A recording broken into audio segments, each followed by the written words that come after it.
minasyaitonir rajim. Sama-sama. A'udzu billahi minasyaitonir rajim. Bismillahirrahmanirrahim. Bismillahirrahmanirrahim. Qul ya ibadiyalladzina asrafu ala anfusihim. Qul ya ibadiyalladzina asrafu ala anfusihim. Ala anfusihim la taqnatu min rahmatillah. Ala anfusihim la taqnatu min rahmatillah. Innallaha yaghfiru dzunuba jami'a. Innallaha yaghfiru dzunuba jami'a. Innahu huwal ghafurur rahim. Innahu huwal ghafurur rahim.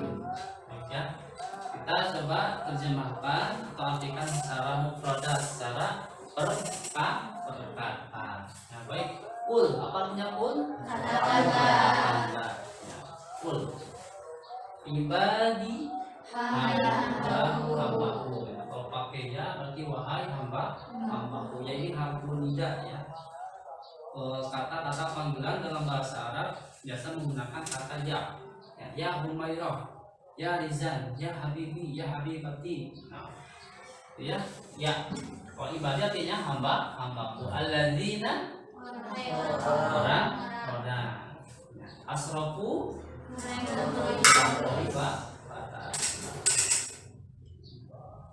kemudian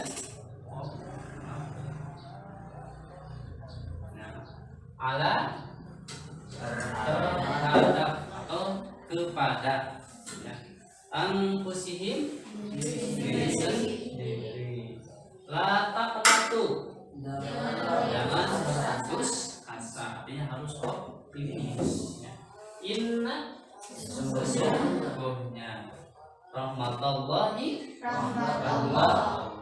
huwa Dia al-ghafur Maha ar-rahim Maha penyayang.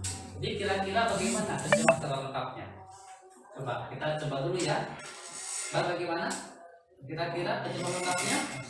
Katakanlah wahai hambaku yang beribadah terhadap dirinya, janganlah berputus dari rahmat Allah. Sesungguhnya Allah mengampuni dosa jami'an semuanya ya. Innahu sesungguhnya sesungguhnya Allah ialah yang maha pengampun dan maha penyayang ya. Bagus ya. Tuh kalian sudah agak bisa menerjemahkan ya. Nah, ini terjemah lengkapnya ya. Quran Surat Az-Zumar ayat 53. Katakanlah wahai hamba-hambaku, kata Allah, yang melampaui batas. Nah, melampaui batas ini memiliki arti dosa ya. Wahai hamba-hambaku yang melampaui batas, wahai hamba-hambaku yang berdosa, kata Allah ya. Terhadap diri sendiri. Kemudian bagaimana kata Allah, janganlah kamu berputus asa. La taqnatu min rahmatillah, janganlah berputus asa dari rahmat Allah. Kan ingat Allah Maha Pengampun ya, Maha luas ampunannya. Sebesar apapun, sebanyak apapun manusia berbuat dosa, ingatlah Allah Maha Pengampun. Nanti kita perhatikan ayatnya ya. Sesungguhnya Allah mengampuni dosa-dosa semuanya. Semua dosa diampuni oleh Allah. Sesungguhnya Dialah yang Maha Pengampun dan Maha Penyayang. Itu kan terjemahnya. Lalu apa kandungannya ini? kandungan atau isi kandungan dari Quran Surat Az-Zumar. Ya, dalam ayat ini Allah menyuruh hamba-hambanya yang melampaui batas, yang berdosa ya. Ingat, yang melampaui batas artinya orang yang berdosa, yang berbuat dosa. Bapak mau tanya, adakah manusia di dunia ini yang tidak pernah bersalah? Tidak mempunyai dosa ya. Kecuali para nabi dan rasul, karena mereka dimaksum. Kalau manusia biasa itu adalah tempatnya lupa dan salah. Ya. Bagaimana hadisnya? Ada yang tahu? Al-insanu mahallul khata' wan nisyan. Sesungguhnya manusia itu tempatnya lupa dan salah. Nah, orang yang mempunyai batas ya, atau bagaimana? Ya, janganlah kalian berputus asa dari rahmat Allah. Allah menyiapkan ampunan. Nih, ada orang yang salah. Ini berbuat kesalahan. Misalkan kesalahannya yang besar-besarnya, contoh membunuh. Ya, orang yang membunuh tetap Allah ampuni, asal dia tobat benar-benar. Ya, benar-benar bertobat, insya Allah akan diterima tobatnya pada Allah Subhanahu Wa Ta'ala. Ingat sebuah kisah dulu. Zaman dulu ada sebuah kisah pada zaman Nabi Israel kalau tidak salah. Ada sebuah kisah, ada ceritanya seorang pembunuh. Dia telah membunuh 99 orang. Ceritanya dia pun mendapatkan hidayah dari Allah Subhanahu Wa Ta'ala untuk bertobat. Ceritanya dia bertanya kepada seorang ulama pada zaman itu, wahai ulama, bagaimana pendapat Anda jika saya adalah seorang pembunuh?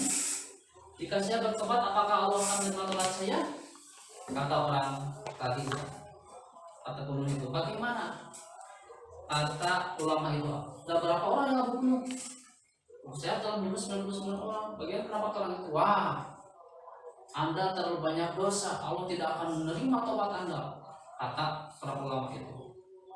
Ya, kesal. Wah, saya mau tobat kok tidak bisa. Hanya dia marah, dibunuhnya lagi itu satu orang itu, sehingga 100 orang yang dia bunuh. Tapi tetap dalam hatinya dia ingin bertobat kepada Allah, ingin kembali pada Allah Subhanahu Wa Ta'ala, supaya tidak ingin menjadi seorang pembunuh. Ceritanya dia akan bertobat di suatu tempat. Saya mau tobat di sana, ingin tobat benar-benar, tobatan nasuha, tobat yang sebenar-benarnya.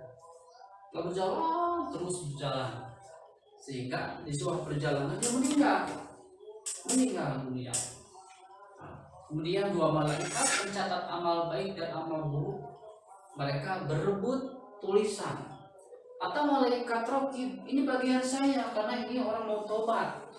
Kata malaikat Atid, tidak, ini seorang pembunuh. Ya, akhirnya dua malaikat itu berdebat, sehingga ukurlah jarak dia mau tobat dan ke tempat yang dituju. Apakah lebih panjang jaraknya mau tobat atau lebih pendek? Jika jaraknya lebih panjang, berarti dia ditulis oleh malaikat Raqib. Dia sebagai seorang yang baik yang mau bertaubat, dan ternyata benar jaraknya sudah jauh, dia ingin benar-benar bertaubat. Dituliskanlah dia sebagai orang yang berbuat amal kebaikan karena dia mau bertaubat. Ingat ya, sesungguhnya Allah Subhanahu Wa Ta'ala Maha penerima taubat. Sebesar apapun, sebesar gunung pun, sebanyak busa di lautan, ingat Allah Maha mengampuni dosa. Innallaha yaghfiru dzunuba jami'an. Sesungguhnya Allah adalah Maha penerima seluruh dosa-dosa. Yang ditobati insya Allah akan Allah bagaimana ampun dosanya. Ya. Nah, kalau orang yang selalu berbuat dosanya itu lama-kelamaan bisa dibisiki oleh setan. Kata setan bagaimana? Hei, kamu pendosa, lebih baik kamu jangan, karena Allah akan tidak akan menerima tobat Anda. Terus kalau orang yang bertobat, orang yang tidak bertobat itu dibisiki oleh setan, sehingga akhirnya timbullah satu asa, kenapa saya tobat? Nanti juga saya akan ke neraka. Jadi saya diam. Itu adalah orang yang berputus asa. Nah, kita jangan seperti itu ya. Orang yang beriman kepada Allah Subhanahu Wa Ta'ala meyakini Allah Maha Al-Ghafur, Allah Maha Pengampun. Walaupun dosa kita banyak yang telah kita lakukan, bertobatlah kepada Allah. Ingat, Allah Subhanahu wa Ta'ala Maha Penerima Taubat. Tadi kisah tadi ya, kisah orang pembunuh tadi. Ingat, sudah 100 orang yang dia bunuh, tapi diampuni oleh Allah Subhanahu wa Ta'ala dengan syarat kita tobatnya benar-benar. Nah, syarat yang pertama apa? Harus menyesali tentang yang dilakukannya itu. Oh, saya itu berbuat dosa ini, saya menyesal sekali. Dalam hati ada rasa penyesalan yang sangat luar biasa, tidak ingin lakukan hal itu lagi, tidak ingin terjerumus kepada lubang yang sama, kemudian meninggalkan perbuatan yang keji itu. Insya Allah taubatnya diterima oleh Allah Subhanahu wa Ta'ala. Ya, paham ya? Makanya kita jangan berputus asa. Ya, paham semuanya? Dapat dipahami? Nah, intinya kandungan surat Az-Zumar ayat 53 adalah menyeru kepada seluruh manusia untuk berbuat optimis, jangan berputus asa dari rahmat Allah. Wala tayasu min rauhillah. Janganlah kalian berputus asa dari rahmat Allah Subhanahu wa Ta'ala. Kita harus optimis ya. Selalu berprasangka baik kepada Allah. Selalu menghadapi sebuah persoalan yang ada. Ya, baik persoalan yang baik atau yang buruk kita hadapi dengan sama. Itulah jiwa orang yang optimis. Paham tuh? Sampai di sini ada pertanyaan dulu, silakan yang bertanya. Tidak ada? Nah, baik, berikutnya kita lanjutkan. Nah, itu mengenai makna kandungan sudah paham ya. Nah, berikutnya adalah di bagian ilmu tajwid. Kalau minggu kemarin kita belajar tentang mad, sekarang kita belajar tajwid mengenai qol. Ada yang tahu apa qol itu? Apa? Pantulan. Apalagi silakan selain ini membalik. Apalagi silakan selain memantun dan membalik. Kalian suka main kelereng yang laki-laki? Bagaimana kelereng kalau dilempar ke batu? Memantul. Ya. Kalau kalian main karet, memantul atau membalik. Nah itu gambaran qalqalah secara lugawi, qalqalah secara bahasa. Ya. Nah, baik kita lihat. Nah, ini qalqalah. Nah, qalqalah secara bahasa berarti memantul atau membalik atau bergetar. Nah, jadi sesuatu yang memantul, membalik, bergetar itu adalah pengertian dari qalqalah secara bahasa secara lugawi. Qalqalah yuqal kilu qalqalatan wakil qalan. Bahwa muqal ilun wada kamukol qalun. Qalqil la qalqil muqalqalun muqalqalun. Nah, itu kalau ditafsir ya. Di secara bahasa qalqalah artinya memantul. Ingat saja kalau kita permainan kelereng. Mantul kan? Kita melempar kelereng ke batu pasti memantul. Itu gambaran dari qalqalah. Secara bahasa qalqalah diartikan memantul atau membalik atau bergetar ya. Berarti qalqalah.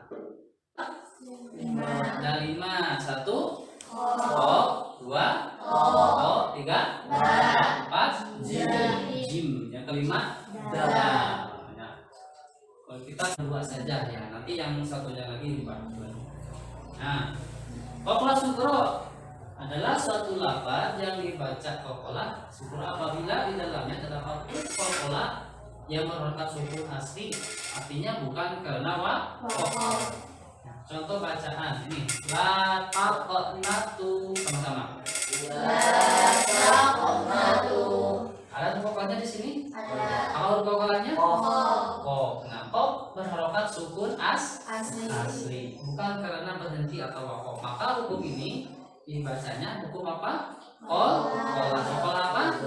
Sugro. Berikutnya lam yalid. Kapan tulan? Di mana? Huruf dal. Ya. Lam yalid.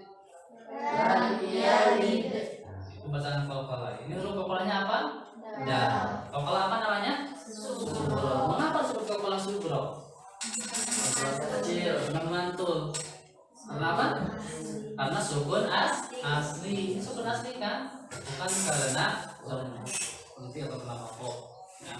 Nanti berbeda dengan huruf qalqalah kubro. Nah, kita bahas karena qalqalah kubro. Nah, suatu lafaz dibaca qalqalah kubro apabila di dalamnya terdapat huruf qalqalah yang merokat itu, tetapi diwakafkan atau berhenti sehingga huruf qalqalah tersebut dibaca sukun. Sukunnya sukun aridi. Contohnya di sini ada kalimat walam yakun lahu kufuwan ahad. Dibacanya ahadun atau ahad? Ahad. Kenapa dibaca ahad? Karena wakaf ya, karena berhenti. Nah, ini sukunnya berhenti karena wakaf. Maka hukum bacanya menjadi qalqalah kubro, lebih besar. Nah, dibanding qalqalah sugro, qalqalah kubro lebih kuat, lebih mantap bunyinya. Ya. Contoh, walam yakul lahu kufuwan ahad. Sobat. Walam yakun lahu kufuwan ahad. Nah, ahad. Ahad. Nah, ini sebenarnya qalqalah apa? Kubro. Kubro besar. Kenapa disebut qalqalah kubro? Karena sukunnya karena waqaf. Ya, sukunnya sukun aridi karena waqaf. Ya. Berikutnya contoh lagi. Qul a'udzu birabbil falaq. Qul a'udzu birabbil falaq. Nah, ini juga sama. Qafnya dibaca qalqalah. Qafnya berharokat kasroh tetapi dibaca sukun karena dia waqaf. Paham ya? Jadi qalqalah ada dua, satu qalqalah sugro, dua qalqalah kubro. Qalqalah sugro artinya qalqalah kecil. Kalau qalqalah kubro Besar. qalqalah besar. Apa perbedaannya? Qalqalah sugro adalah hurufnya bersukun atau sukun asli. Kalau qalqalah kubro sukunnya karena waqaf. Dapat dipahami semuanya? Insya Allah. Silakan.